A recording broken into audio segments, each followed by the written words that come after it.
So, ang naging kwan po niyan, ma'am, ang naging situation po ng barko, ang next port of call niya po is sa may Cagayan. Nagde-deliver siya ng gravel stones. So, upon underway niya po, ma'am, then nagkabili yung generator niya, ma'am.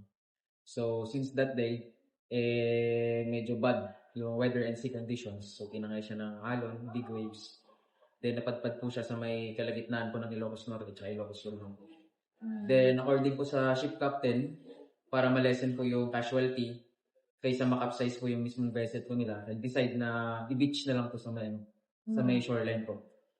Since priority niya yung safety and security ng mga personnel niya, ma'am, kaysa makapsize yung barko, sinadsad na lang po. Ilan po yung nakasakay? Nakasakay po dun, ma'am, is 15 po na Filipino po. Saan po galing ito, sir?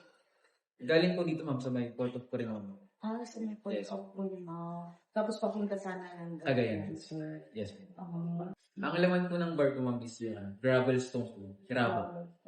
Yes. Magde-deliver. Sir. Wala namang, sir, nasaktan sa loob ng yung papunta sila sa shoreline. Wala naman din. Since bago pa nila i-beach yung mismong vessel, talagang sinecure po muna nila yung mga sarili niya. Despite yung casualty na pwedeng nangyari. Possibility na yung call, sir? Actually, ma'am, nung kahapon, para ma-lessen or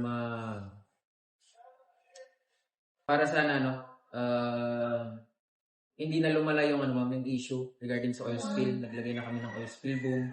At the same time, nag-monitor and assess kami sa mismong area. Then, regarding naman sa question mo, ma'am, kung kailan siya maalis, nakadepende din siya sa mismong shipping agency. Which is, nandito sila ngayon, ma'am, magkakantak sila ng diving para i-check po yung vessels kung merong pulas po. Yun po ang magiging activity. Ibang damage yung barko, syempre, napunta siya sa may shore. So, meron bang iba pang damage? As of now, ma'am, hindi pa po natin masabi. Not unless magkaroon po mamaya ng assessment. Sa lahat po ng tagapakinig ng Bombo Radio Philippines, nagaling po sa Coast Guard Station Ilocos Norte, especially po sa ating mga fisher folks, sa panahon po ng tagulan at tagbagyo, mag-secure po muna tayo at wag po muna tayong pumalaot, mga ma'am, sir.